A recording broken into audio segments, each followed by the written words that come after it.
Hello Flosstube, and welcome to another episode of Ros Forgets Everything in the World Ever. Thank you so much for sticking with me. Thank you for those of you who were patient with my video last time when I had lost some of my stitching. You'll be delighted to know that I did find whatever that was that I was talking about that I lost. I can't remember what even it was. But I'm continuing the theme in this episode where I have been looking for a finished object, a fully finished object, no less, that I really need to show you. And I know I have it. I mean, I've seen it in the last 2 days. It's definitely somewhere. I don't know where, but I know it's not in my pile of things I'm going to talk to you about. So I'm just going to try and... Oh, I don't know if that's going to stay straight. I'm sorry if I'm wonky. Let's see if we can do that a bit better. There we go. I think that's maybe slightly less on the wonk. There we go. And you can see my nice TV in the background as well. This is my TV. There we go. You'll see, you may notice that there is some slightly different things in the background. I have just uploaded a really short little video showing you what I like to think of as my autumn display, but it's really not very autumnal. I have taken down the really summery spring pieces because it is now October, and I have replaced them with some that are in maybe slightly more autumnal tones, even if they're not really autumnal themed. And I think what I really would like is for this time of year to be the time when I show all my stitching themed pieces. But at the moment, that is really just a castle in the air. This is really the only stitching themed piece that I've actually got. This was the little freebie I designed for Stitch in London last year. And it was the first of the Union Jack based patterns that I did. And I have really enjoyed. I was so glad that I did this because this was the one that gave me the idea in the first place. And I've really enjoyed using this layout for a whole range of different things. So what I am going to do with this pattern, it's been a freebie just for Stitch in London attendees of 2022. I'm going to rework the wide red bands, and I think it will just say stitching across the middle, and there'll be some little design at the top and bottom of those. So it'll be much more in the style of the seasonal jacks that I've been doing. So I don't know exactly when that'll be released, but it won't be in the far distant future. I never do this, but I probably won't restitch it before I release that, because so much of the design obviously is already stitched and charted, and so it's fairly minor changes along those bits. So I have got this on display, but go and watch the other video if you're interested to see a little bit more. It's not just cross stitching, there's some artwork by me and some artwork by other people. There's some needle felting, some collage, yeah, various things. Some of them are things you'll have seen a million times before on my videos, but there may be one or two things that are new. I'm glad to have Elephantine back on the wall because I haven't had that for a while, and that's very much not an autumn piece, but the oranges and yellows and the dark blue-green I think work really well for this time of year. The artwork on the TV is the artwork that I have. Well, I have 2 or 3 things that I have on there, but I have this picture quite a lot, but this is one of the different filters, and it doesn't look brilliant, but again, it gives a more autumnal feel to it. So that's what I've got on there at the moment. Right, I haven't got loads of stitching to show you. Since I last talked to you, I spent 4 nights and 5 days in Amsterdam. I did absolutely 0 stitching while I was there. I went with a couple of people from my art group. We went around a lot of galleries, we went around flea markets, I did a canal tour, we ate a lot of really good food, all sorts of things, but I didn't do any stitching at all. I said just about to say I wasn't going to show you anything. I mean, I bought bits of fabric and I don't know what really, and I bought Miffy. Do you know Miffy? I will put a picture of Miffy up here. So when I was little, we had some Miffy books and I really, really liked them. I think Dick Brunner, who did the artwork, was just a genius. And he was Dutch. And in Holland, the Netherlands, I think Holland is a part of the Netherlands, but I don't know if he was from Holland. So I'll just say in the Netherlands, Miffy was not called Miffy. Miffy was called Nijntje, which is a sort of abbreviation for whatever the Dutch is for little bunny, because she's a little bunny. And she had friends and things as well. They weren't all bunnies, but they were very sweet. So I did buy, at the flea market actually, a toy Miffy and also a little pack of Miffy playing cards, because I like Miffy. Yeah, I bought a book about the Van Gogh Museum for my mum, that sort of thing. I didn't really buy anything stitching related, so I'm not going to bother showing you any of that. But it does mean there's not been enormous amounts of stitching in the last couple of weeks. I've had quite a lot of work, things on, and what stitching I have been doing has primarily been on my piece for the Smalls Exchange at Stitch in London. It's not yet finished. I'm pretty confident it will be finished in time, and I've got all the other bits to go with it lined up, and I've sorted out the finish. It's not going to be a long, complicated finish, but I do need to finish the stitching on it before then. So that's mainly what I've been working on. The one other thing, and I think this may have been the thing that I failed to show you last time, is this. Did I show you this before? I can't remember. I'm really sorry if I've shown you this before.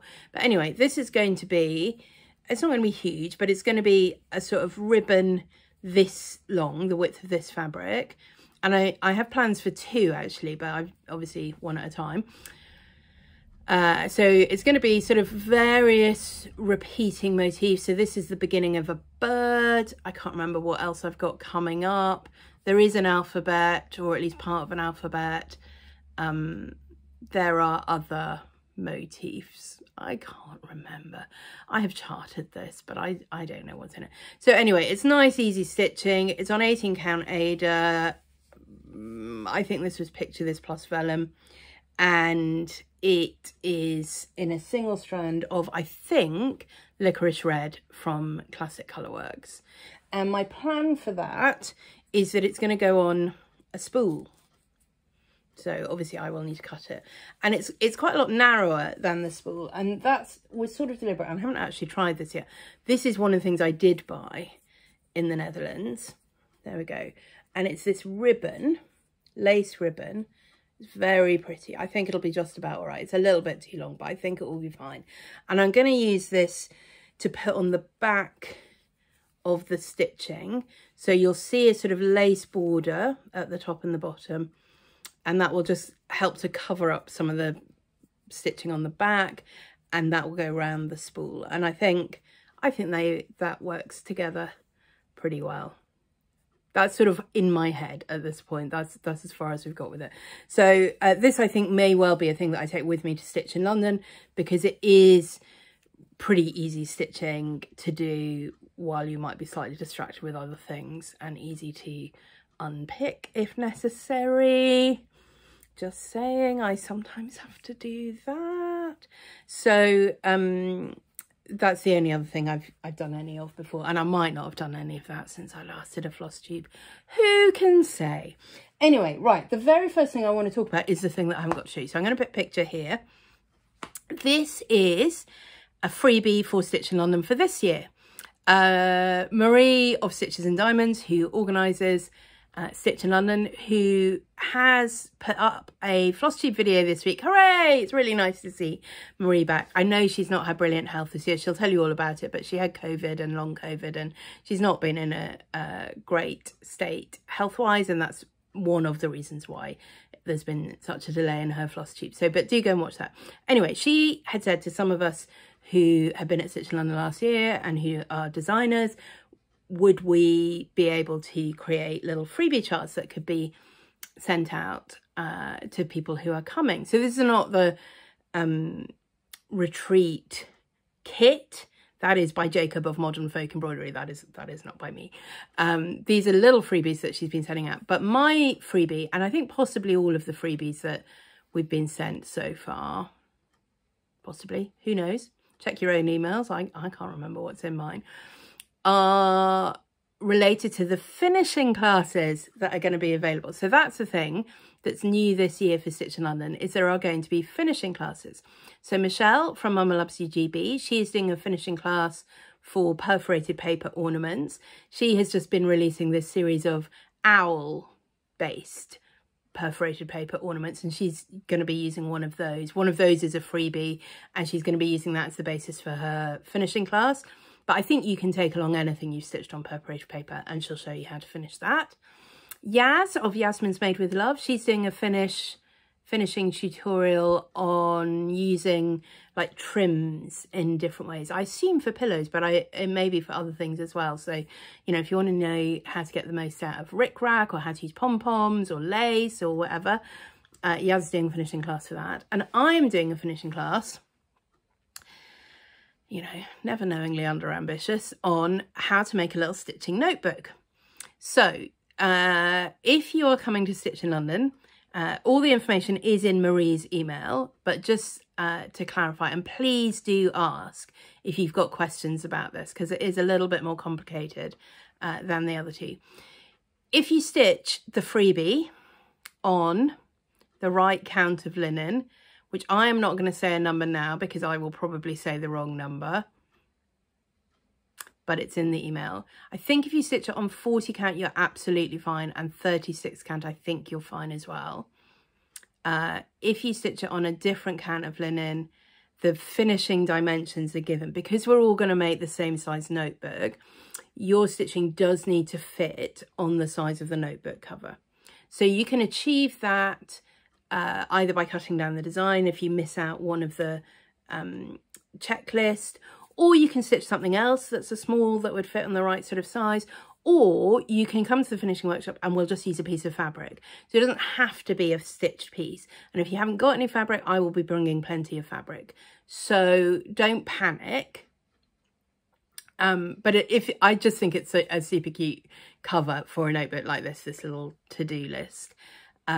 So I will bring mine because I will have found it by then. I say very confidently, I will have found it by then. But I'm also going to make, and that is this weekend's project, a second one. And I'm just going to use a fabric cover for that rather than another stitched piece. And I'm going to use that one also to bring with me, but also to take photographs, because you are going to get quite detailed instructions. Let me take a step back.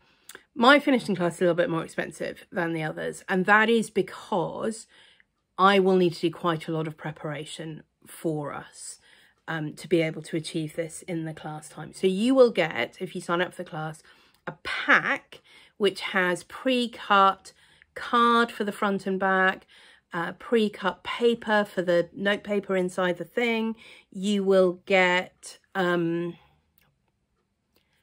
pre-cut fabric for the front and the back, and papers, sort of scrapbook papers, that will be your inside front and cover and back cover. There'll be a whole range of those, so you can choose whatever colours or designs you like to go with yours. But all of that will be prepared so that we're not spending loads of our time cutting paper and cardboard, basically.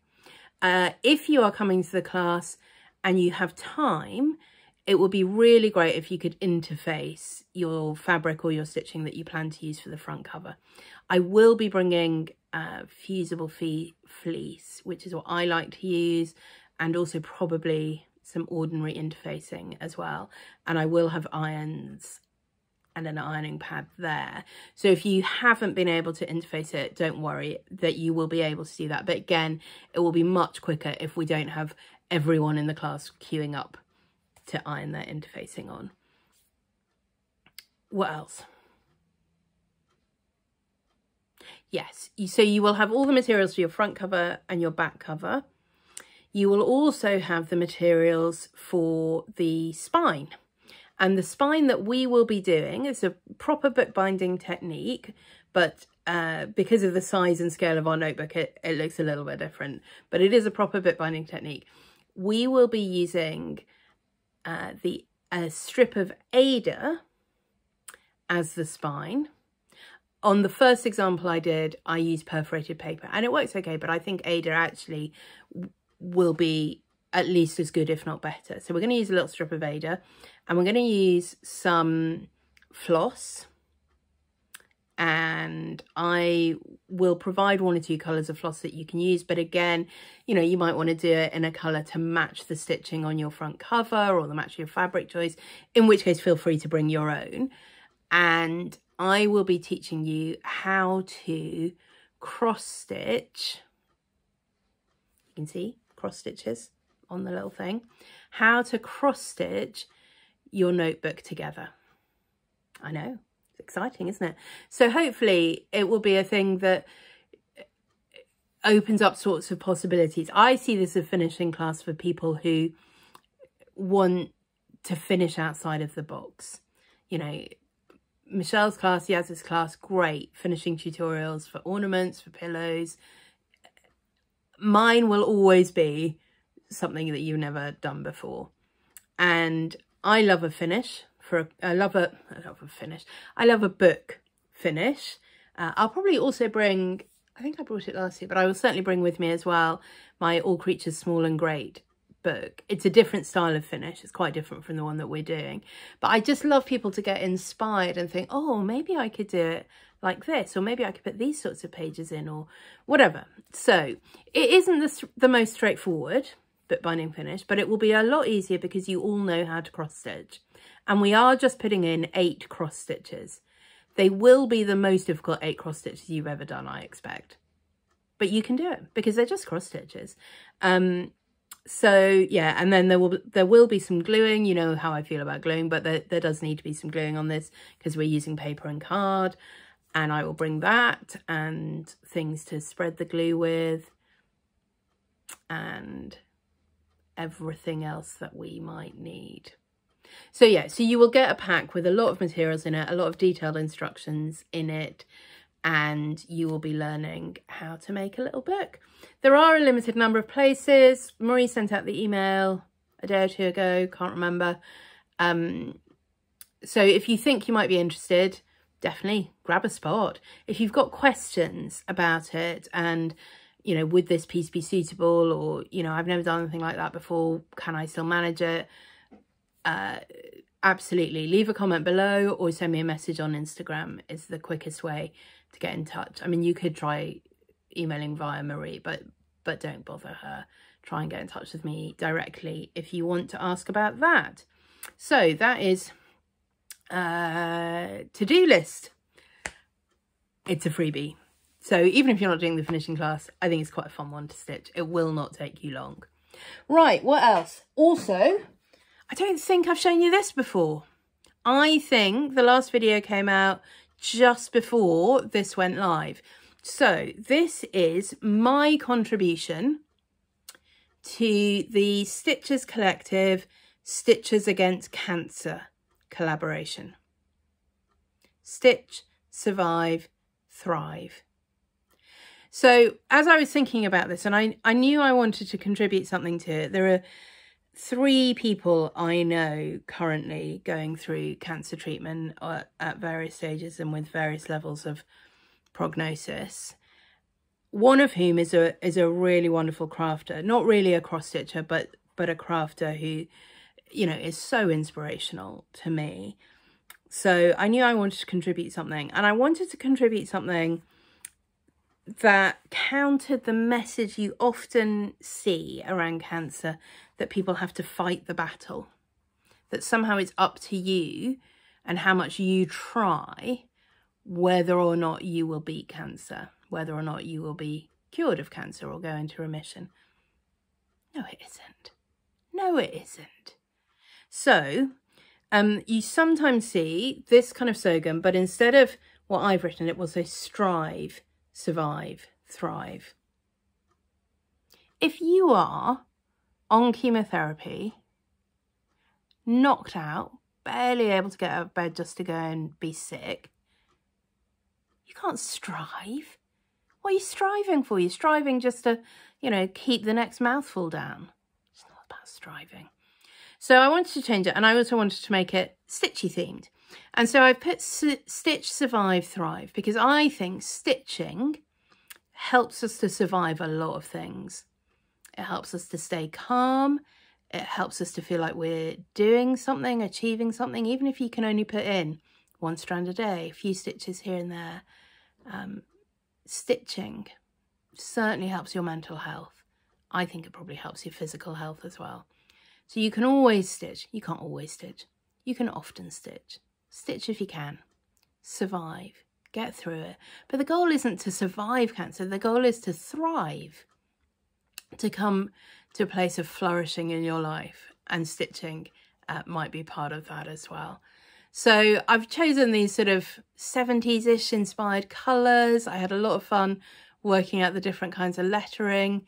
The Thrive at the bottom is outlined with some glitter, which maybe you can just about see, some glittery thread.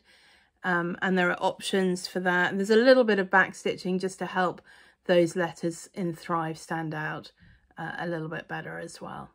I found the perfect multicoloured rickrack to trim mine. This has just got a couple of layers of foam board and felt, which apparently isn't quite the right size, stuck on the back. Yeah, so super fun. So, okay, Stitches Against Cancer.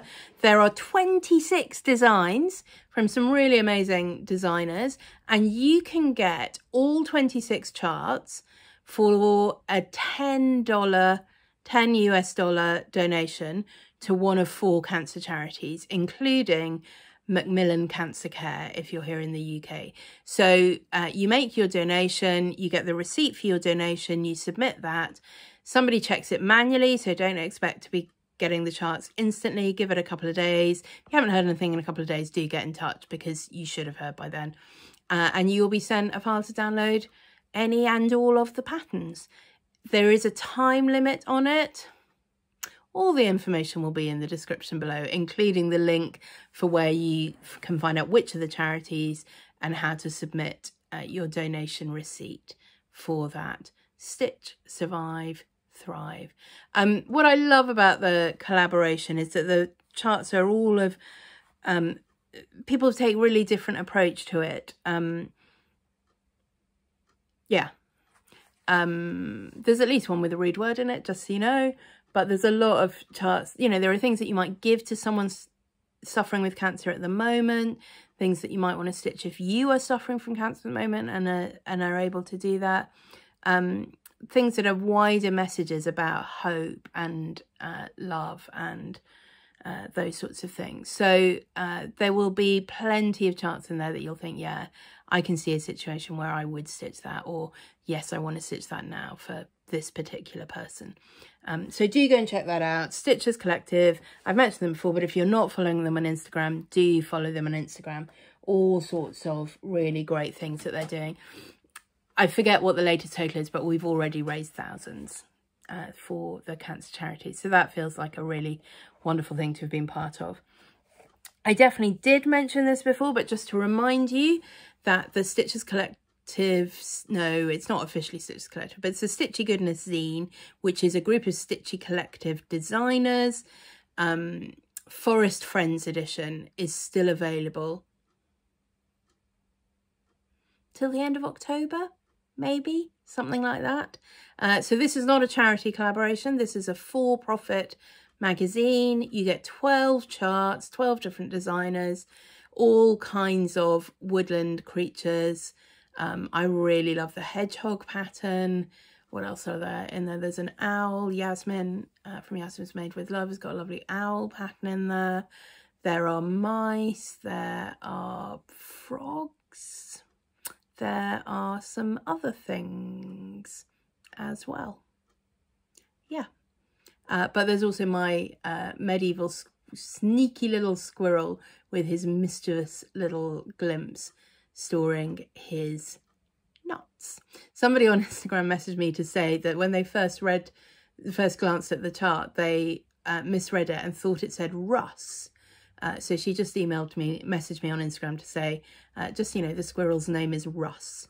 So there we go, Russ the russet squirrel, nuts. who is inspired by a squirrel in a medieval illuminated manuscript. The rest of the design is mine, but the squirrel was based on that. So that's still available. Good. That I think is everything that I had to tell you. Maybe. I don't know. Stitch in London next weekend. I will be there. I've got a thing that I have to be at in North London at lunchtime on the Friday. So, but I think I will be over in Watford by 3-ish on the Friday. I am bringing Charlie with me. So we have dog-friendly accommodation booked, so I'm not staying in the hotel, obviously.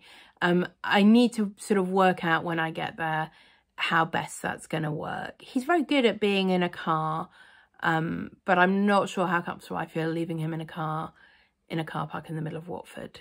So, but I think, anyway, we'll work it out. But, you know, there may be opportunities for people who want to meet the best dog in the world to do so. And Charlie and I will be there. I think mostly what it's almost certain to mean is every couple of hours at least I will need to take a break from the stitching room and go and check in with him and make sure he's okay. So I may not be there entirely for the whole weekend at all points, but I will certainly be there and I'm really looking forward to it. What else have I got to tell you about that? So there's the freebie and the finishing class. I will be submitting something for the Smalls Exchange. I will be bringing, I really am going to need to watch this video again to write my packing list. I will be bringing my chart of Sing Like a Bee for Justine to swap with her. I will be bringing my table gifts that I have been working on. I've got a few little bonus extras. I haven't got extras of the actual table gift. Well, it depends how many are on the table. There might be one or two, but one part of that. There is one part that I was hoping to put in the table gift that I ordered from eBay for not very much money and only then realised it was coming from China and it was going to take 6 weeks. I don't know. It might arrive in time. If not, I think it's fine. And it's not a thing that will matter too much if I end up keeping all of that for myself. Sneaky little stash enhancement there. I've got some things that I want to bring for the freebie table. I don't know whether I want to bring anything for the... I mean, I probably should bring something for the brag table. I don't really like the idea of bragging, but I have got some things that I'm really pleased with. Maybe I'll bring Elephantine because that's what I was working on during Stitch in London last year. And I think there's some people who would like to see that. But I tell you what, if you are coming and there's something I've stitched that you've seen in the Flosstube video that you think, oh, I'd really love to see that in person, maybe because you like the finish or you just think that is Roz's most bonkers stitch, let me know in the comment and I'll see if I can remember to bring that. If everyone says everything, I mean, I am driving, so but you know, I can't take up all the space on the table, so I'm going to bring one thing. But if you have an idea of what you want that thing to be, let me know below. There was a thing else. Oh, I know. The other thing I am going to try and do, not going to promise, but I'm going to try, is take a little video of me with the small that I've done for the Smalls Exchange and some of the little bits that are going in that bag before I go to Stitch in London, so I can include it in my next video.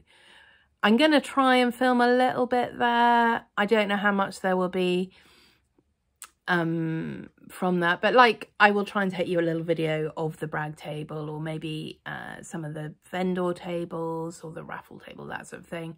I don't know. I don't know how much there will be. I always say, you know, I think it's easy to say, oh, I'll do that and I'll do that. But actually in the moment, you don't necessarily want to be filming. You want to just be enjoying yourself. So I don't know how much of that will be, but I will try and do a Stitch in London recap video in 2 weeks' time. There you go. So that's it. That's really short, isn't it? I don't think I've done a video this short in ages. That is because everything is lost and forgotten. Is what it is. I've been to the doctor about HRT. She was like, oh no, I can see that's awful. Oh, I'm sure it would help. Oh, but I want you to have some blood tests first. I don't think, I could be wrong about this, I don't think I really need the blood test to decide whether she's going to prescribe the HRT. I think she was using the HRT as a bargaining tool to get me to go and have the blood test that I've been putting off having for ages. I don't know. Anyway, I've had the blood tests. I had the results for them yesterday. I haven't seen a doctor about them. Basically, everything's going in the right direction. I think there's one thing that she's a little bit worried about that she'd like me to start taking medication for. So I might have to agree to that in order to get the HRT. But I really need it. My functioning, my executive function is so low at the moment, and my forgetfulness level is so high. In fact, I mean, please stop watching if all you're interested in is the stitching, because there's been so little of it and there isn't going to be any more. But if what you're interested in is stories of Roz being incompetent and Charlie, stay tuned, because this week, so I've been having some, not huge issues, but 1 or 2 issues with Charlie in behavioural terms that seem to have been getting worse, particularly around other dogs, and also a bit snappy and bitey. So I didn't want to just ignore that. So we've made appointments to see, with a vet referral, a veterinary behaviourist. I really recommend it, but it is expensive. If you've got the super gold standard insurance and you can claim it on your insurance, I really recommend it. If you want to pay for it yourself, have a think, because it's not a small amount of money. However, the lady who does it, and there's one really quite near where I live, which is good. You get a lot for your money. I had to write 4,000 words and a 12-page questionnaire about him last week, which even I can talk about Charlie a lot, found myself being a little bit repetitive at the end of that. And then we had our first consultation, which was a virtual consultation over Zoom, scheduled for Thursday afternoon. And it was really good. She was really insightful. She clearly read everything I'd written in a lot of detail. The questions were all sort of follow-up. So you described this incident here, Roz. Can you just tell me, you know, was he looking like this, or was he looking like this? Was he moving forward? Is he moving, you know, this sort of thing. So it was really detailed and Charlie specific, and in a way heartbreaking, but also quite encouraging. She thinks basically it's not really behavioural issues. She thinks he's in pain. Almost certainly she thinks he's got arthritis and also reflux, which is quite heartbreaking to think that he's in pain. I don't know if it's constant, but he definitely has really grumpy days around food, and the sort of more reactive kind of stuff she thinks is prompted by arthritis. Anyway, so we're going to start him on painkillers and probiotics, and hopefully we can get all of that resolved, which would be really good. But the story was, we were supposed to be meeting at 2:30 on Zoom. About 2:15, I looked around and I realised, oh, Charlie's been out in the garden for a bit longer than normal at this time of year when it was a bit grey and raining. So I call him, nothing, go out and look, not in the garden. Has got out of the garden. Oh, great. So I go and look in the direction that he most often would go, you know, when we're going for a walk, that's where he likes to go. Can't see him. Get to the corner of the field, can't see him anywhere in the field. There's a jogger. So I asked the jogger, have you seen a little dog? No, jogger hasn't seen anything. Oh, great. So I'm like, okay, I can't run around the whole farm. I need to go back, get in the car and go and look for him. And so we do that, and I go and look in other field that he quite likes. I've also checked that he's not in my brother's house or the other neighbours, no sign of him there. Drive across the farm quite slowly, looking everywhere, get as far as my parents, because that's another place that, you know, he might well have headed for. No, we haven't seen him. I'm like, by this point, it's pretty much 2:30. I'm like, I'm going to have to go back. And I'm going to have to say to this veterinary behaviourist, I can't talk to you right now because I have lost my dog. You know, I am the worst dog owner in the world. Anyway, so I've got home, I'm trying to get online and find the Zoom link and this sort of thing. And then I finally, you know, and I'm sort of there and I'm really panicking. And I don't know what I'm going to say. And I'm wasting time now with this when I should be out there looking for him. And I hear a bark and I'm like, I'm pretty sure that's Charlie. So at this point, I'm not quite so panicky. And I go through and then I hear another bark and I'm like, okay. I managed to get on the Zoom call. They are not on the Zoom call. They're running a couple of minutes late. Okay, fine. I'll get up and go and look for him because at least I've got an idea where the bark is and where he's likely to be. And just as I'm about to do that, this very sheepish looking, but also quite pleased with himself, little dog appears at the back door. So the veterinary behaviourist never needs to know that I'm so incompetent that I lost my dog. Yes, well, anyway, so much for not feeling very well. He obviously feels very well enough to go and escape and have his own adventures, doesn't he, Mr. Houdini? Yes, I'm looking at you. So when we are in Watford, we're going to need to be very, very careful. I mean, it's all me. It's all my fault. You know, if I haven't shut the gate properly, he will disappear through it. But he does like to come back. He's not like I'm running away. I've seen something I want to chase. I want to go and have a little wee round here, or oh, maybe I'll go and have a poo, and I don't want to wait till the next time we walk because he won't poo in the garden. So anyway, he is currently lying on the sofa right in front of me, so that's good. And to be fair, the veterinary behaviourist did say she thinks he's generally really, really happy and has clearly bonded, and it's very normal for rescue dogs to have a sort of honeymoon period, and then 6 months in, which is about where we are, to feel like they're regressing. And it's not really regression, it's because they're finally relaxed and being themselves. Whereas up until now, there's been that sort of level of stress and fear that, you know, he might have to move again, that he might not be staying here forever. He's staying here forever. I think that's pretty clear. Anyway, there we go. I'm now just waffling. Just waffling. If you're coming to Stitch in London, let me know in the comments. Love to see you. Come and say hello when you see me and ask me what I've forgotten, because it's bound to be something. All right then, see you next time. Thanks for watching.